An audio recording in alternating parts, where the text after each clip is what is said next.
The photograph curled into ash in his father's hand, its edges glowing red before crumbling into nothing.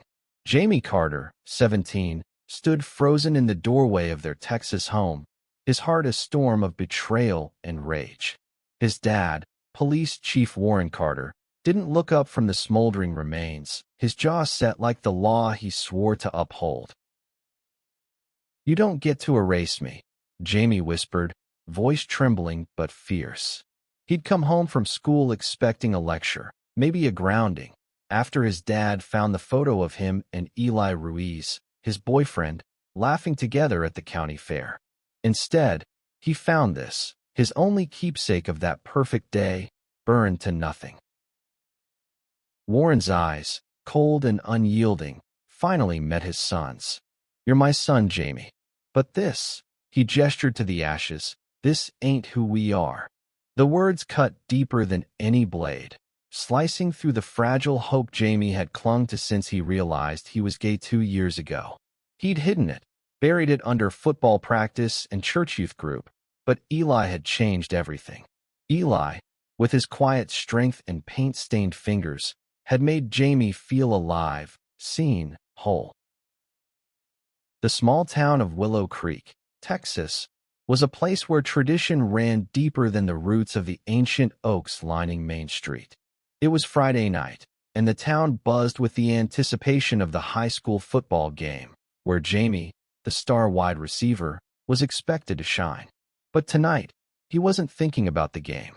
He was thinking about Eli, who'd be in the stands, sketching the world in his notebook, stealing glances at Jamie between plays. Their love had started in secret, in stolen moments behind the art room, in late-night texts, in the way Eli's laugh made Jamie's chest ache with something bigger than himself. But secrets don't stay buried in Willow Creek. A classmate had seen them holding hands at the fair, snapped that photo, and sent it to Jamie's phone with a taunting caption. Guess Chief Carter's got a new case to solve. Jamie hadn't known his dad had seen it until now, until the ashes of his happiness lay scattered on the porch. "I'm not ashamed," Jamie said, stepping closer, his sneakers crunching on the gravel. "You can burn every picture, Dad, but you can't burn who I am." Warren's face twitched, a flicker of something, guilt, maybe, before it hardened again. "You're throwing away your future, son. This town, this family, we don't bend to this." He turned and walked inside, leaving Jamie alone with the weight of his words. Jamie's phone buzzed in his pocket. A text from Eli. "You okay? Saw your dad's truck speed out of school." Jamie's fingers hovered over the screen, but he couldn't type. How do you tell the boy you love that your father would rather destroy a memory than accept you? He ran. Down the street, past the diner where he and Eli had shared milkshakes, past the church where his mom's funeral had been held 3 years ago, her absence still a raw wound. He didn't stop until he reached the old oak grove by the creek, where Eli was waiting, his sketchbook open, his dark eyes wide with worry. "Jamie, what happened?" Eli dropped the sketchbook and pulled him close. Jamie buried his face in Eli's shoulder, breathing in the faint scent of acrylic paint and cedar. For a moment, the world was just them, 2 boys against a town that didn't understand. "He burned it," Jamie choked out. "The photo. He said I'm not his son anymore." Eli's arms tightened around him. "You're enough, Jamie. You're more than enough." But as the sun dipped below the horizon, casting long shadows over the grove, Jamie couldn't shake the fear that Eli was wrong. Willow Creek was a pressure cooker, and their love was a spark that could ignite everything, or burn it all down. The next morning, the high school was alive with gossip. Jamie felt the stares as he walked through the halls, his teammates' whispers cutting through the usual chatter. "Chief Carter's kid? No way he's..." The words stung, but Jamie kept his head high, searching for Eli. He found him in the art room, surrounded by half-finished canvases, his hands smudged with charcoal. "We need to talk," Jamie said, closing the door. Eli's face fell, sensing the storm in Jamie's voice. "Is it your dad?" Eli asked, setting down his pencil. "Did he do something else?" Jamie shook his head. "It's not just him. It's this whole damn town. They know, Eli. Someone's spreading it, and I don't know how long we can keep this quiet." Eli crossed the room, his expression fierce. "Then we don't. We don't hide, Jamie. We're not doing anything wrong." Jamie wanted to believe him, wanted to grab Eli's hand and walk out into the world without fear. But Willow Creek wasn't ready for them, and neither was his father. The football game tonight would be a test, not just of his skill on the field, but of his courage to face a town that might turn its back on him. By the time the game started, the stands were packed. Jamie caught sight of Eli, sitting alone, his sketchbook a shield against the curious glances. Warren was there too, in his police uniform, his presence a silent warning. As Jamie ran onto the field, the crowd's cheers felt hollow, their eyes heavy with judgment. The game was brutal. Jamie played harder than ever, catching every pass, dodging tackles, pouring his anger into every sprint. But when the final whistle blew, Willow Creek High had lost, and Jamie felt the weight of it all, his dad's rejection, the town's whispers, the fear that he'd lose Eli too. After the game, Eli found him in the locker room, empty except for the echo of dripping showers. "You were incredible out there," Eli said, his voice soft but steady. Jamie laughed bitterly. "Didn't win, though.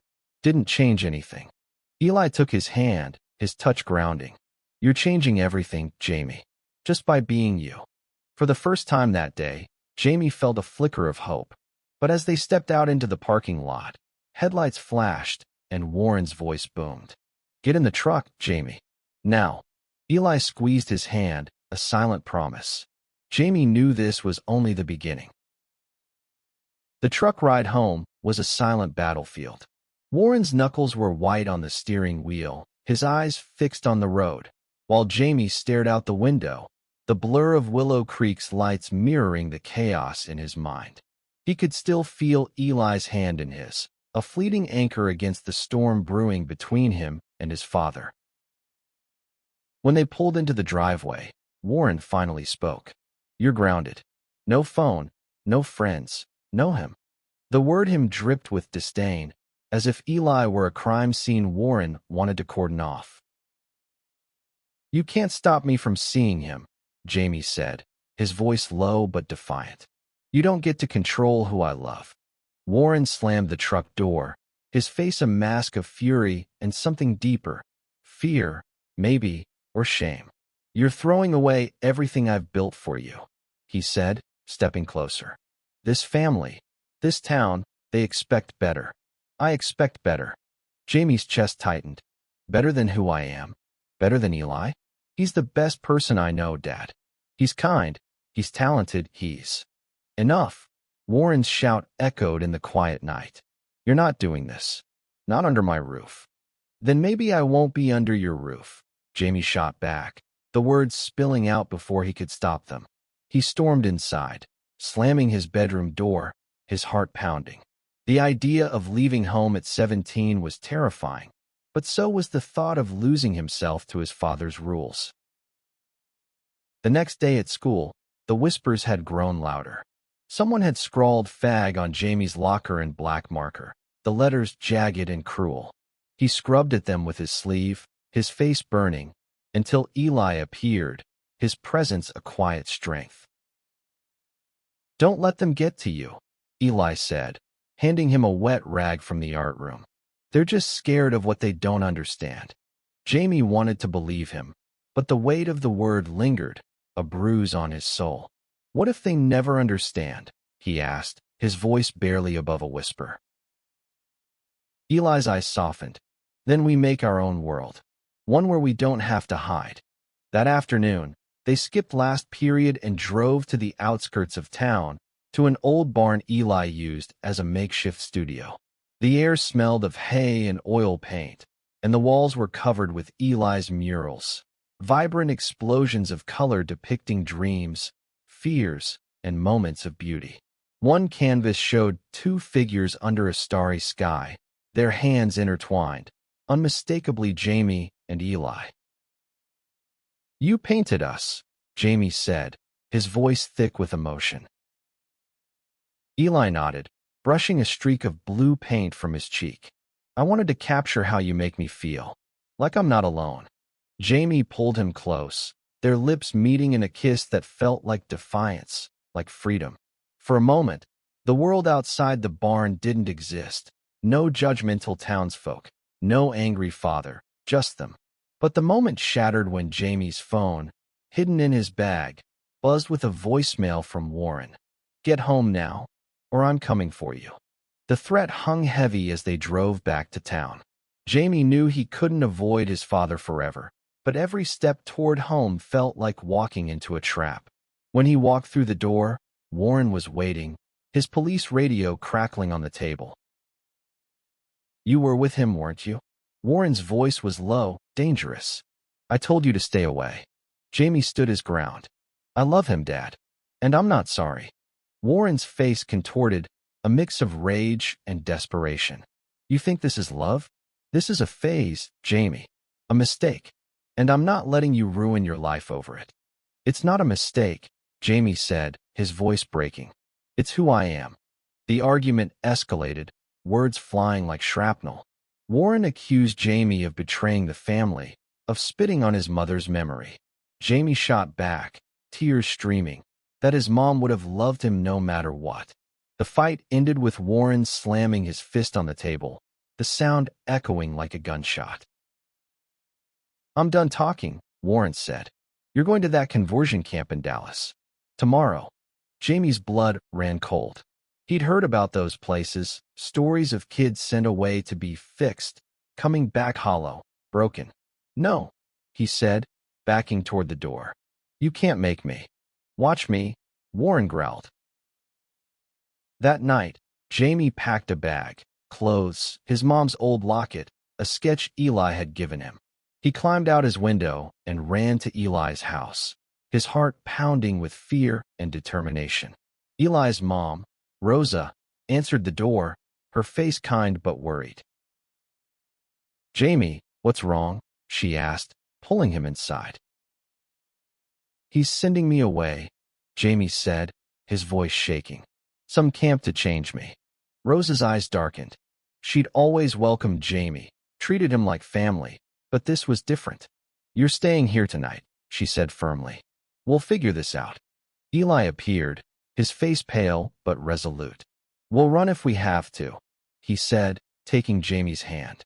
Together, as they sat in Eli's room, planning their next move, Jamie felt a strange mix of terror and hope. They were just two kids against a world that didn't want them, but they had each other. And maybe, just maybe, that would be enough. The Ruiz household was a sanctuary, its walls filled with warmth and the smell of Rose's homemade tamales. Jamie sat on Eli's bed, clutching the locket that held a faded picture of his mom, her smile a reminder of a time when love didn't come with conditions. Eli sat beside him, their shoulders touching, a quiet promise in the dim glow of a desk lamp.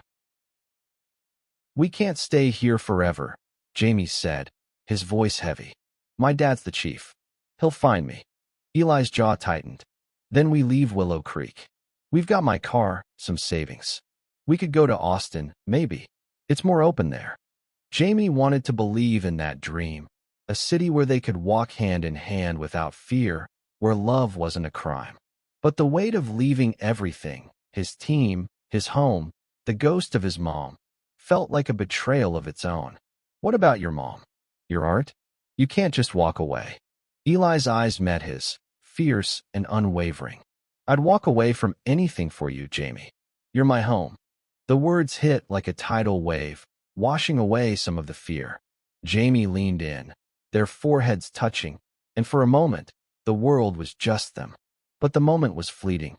A knock at the door made them jump, and Rose's voice called softly, "Jamie, someone's here to see you." His heart sank. He knew who it was before he even reached the living room. Warren stood there, still in his uniform, his face a mask of authority. Rosa stood firm, her arms crossed, but the tension in the room was suffocating.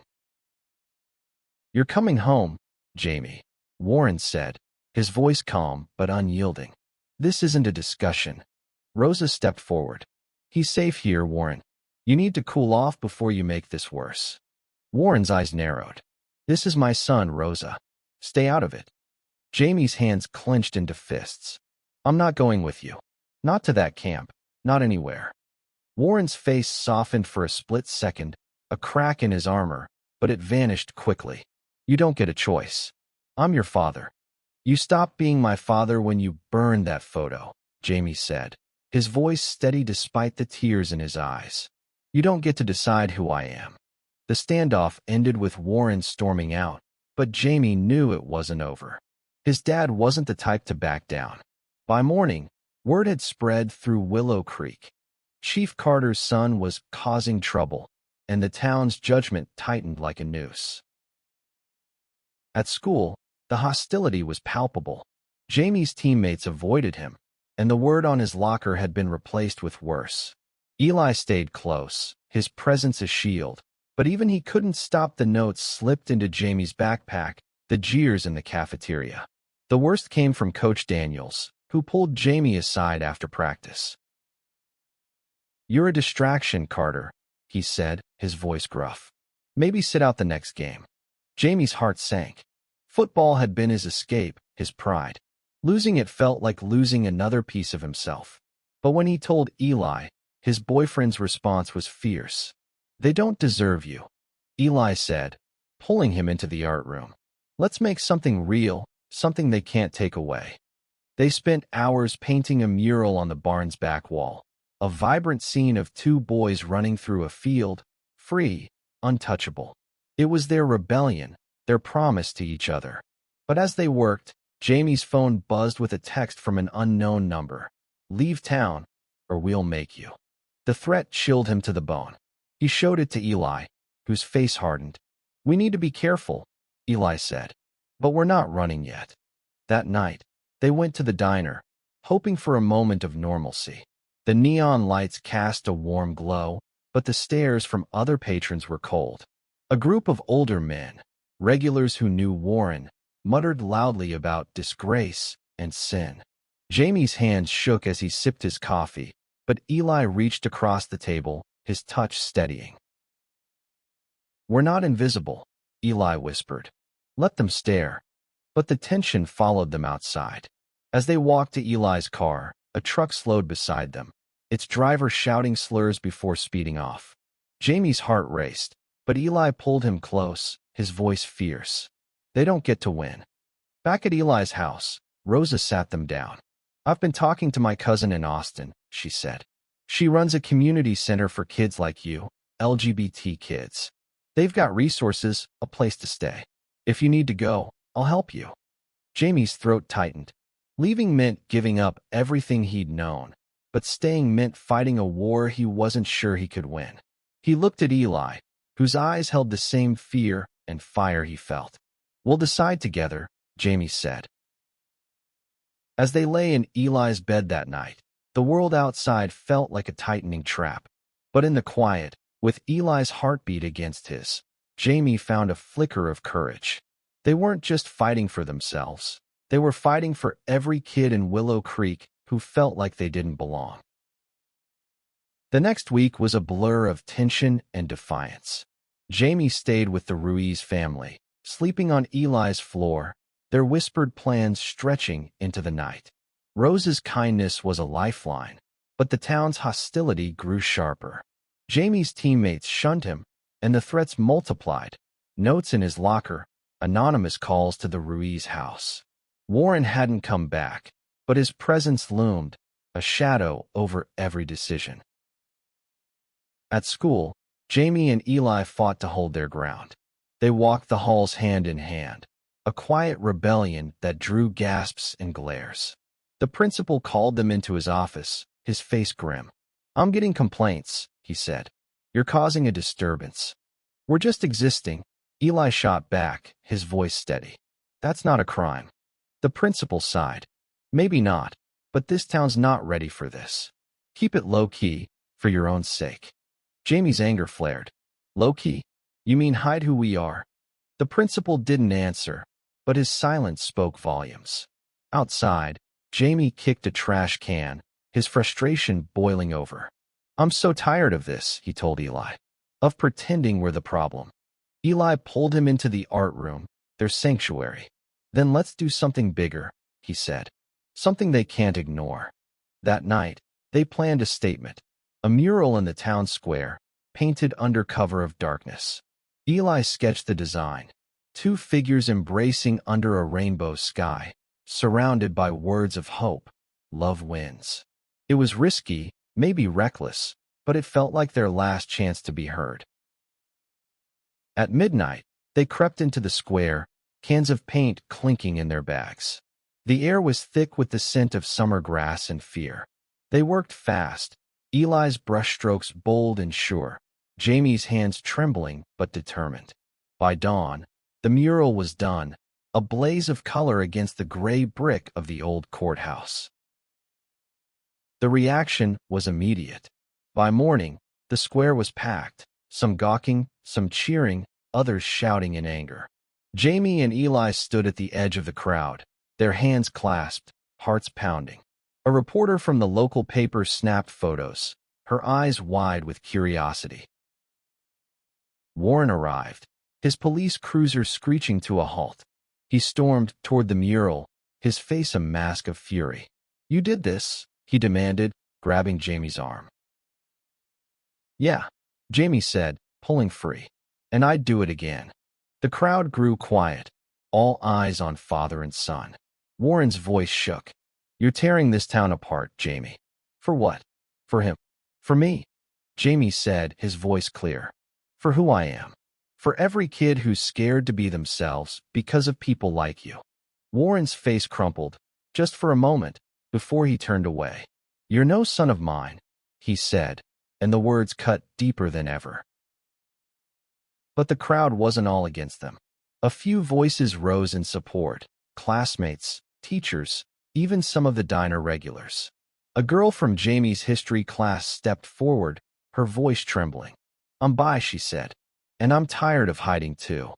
Others joined her, their confessions a ripple that grew into a wave. Jamie felt Eli's hand in his, a lifeline in the chaos. They'd started something bigger than themselves, something that might change Willow Creek forever. But the victory was short-lived. That night, someone vandalized the mural, splashing black paint over the rainbow. The message was clear. Not everyone was ready to listen. Jamie and Eli stood before the ruined mural, their hearts heavy but unbroken. We'll paint it again, Eli said, his voice fierce. As many times as it takes. Jamie nodded, but the weight of his father's words lingered. He knew Warren wouldn't stop, not until he'd either broken Jamie or driven him away. The conversion camp loomed like a specter, a threat that could steal everything. Rosa had a plan.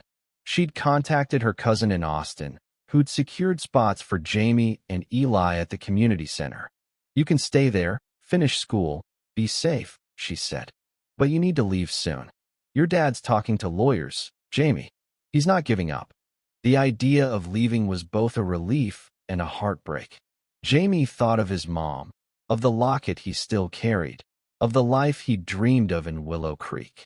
But he also thought of Eli, of the future they could build together, free from fear. We'll go, Jamie said, looking at Eli. But not yet. There's one more thing we need to do. The plan was simple but bold. A public stand at the town's annual festival, where Willow Creek came together under strings of lights and the hum of live music. Jamie and Eli would speak, share their story, and demand acceptance. Not just for themselves, but for everyone who felt silenced. It was their last chance to change hearts before leaving for Austin. The festival was in full swing, the air thick with the smell of barbecue and cotton candy. Jamie's nerves were electric as he and Eli prepared their speech backstage, their words scrawled on a crumpled piece of paper. Rosa was there, her presence a steadying force, along with a handful of supporters who'd rallied after the mural. When it was their turn, Jamie stepped onto the stage, his heart pounding. The crowd was a sea of faces, some curious, some hostile, some tearful. Eli stood beside him, his hand brushing Jamie's for courage. "My name is Jamie Carter," he began, his voice shaking but growing stronger. "And I'm gay. I love Eli Ruiz, and I'm not ashamed of that. But I'm ashamed of a town that makes us feel like we don't belong." The crowd murmured, some clapping, others muttering. Jamie pressed on, telling their story, the photo, the ashes, the threats, the mural. Eli spoke next, his voice steady, sharing his dreams of a world where love wasn't a battle. Together, they painted a picture of hope, of resilience, of a love worth fighting for. Then Warren appeared, pushing through the crowd, his face unreadable. Jamie braced himself, expecting anger, but his father just stood there, listening. When Jamie finished, the crowd was split, some cheering, others shouting slurs. But a few stepped forward, sharing their own stories, their voices rising like a chorus. Warren approached the stage, his steps slow. The crowd hushed, waiting. "I was wrong," he said, his voice barely above a whisper. "I thought I was protecting you, Jamie. But I was breaking you." Jamie's breath caught. He wanted to believe it, wanted to trust the pain in his father's eyes, but the scars were too deep.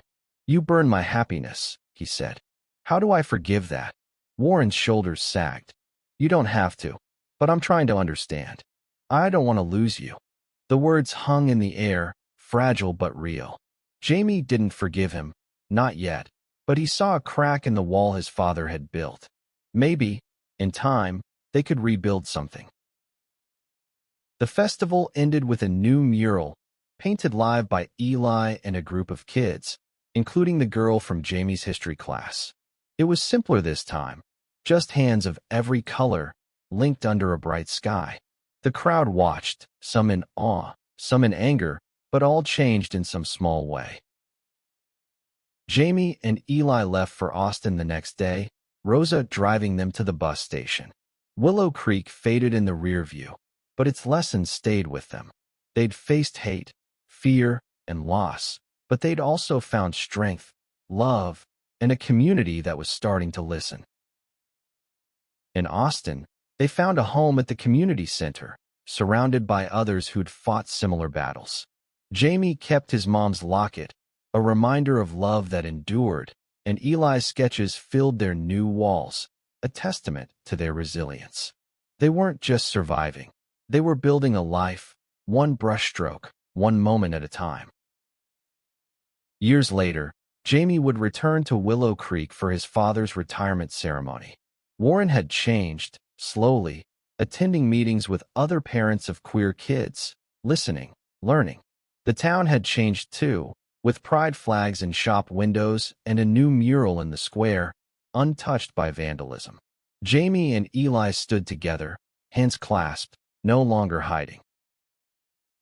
Their love hadn't just survived. It had sparked a revolution, small but mighty, in a town that once tried to erase them. And in their hearts, they carried the truth. Love, when fought for, could burn brighter than any fire.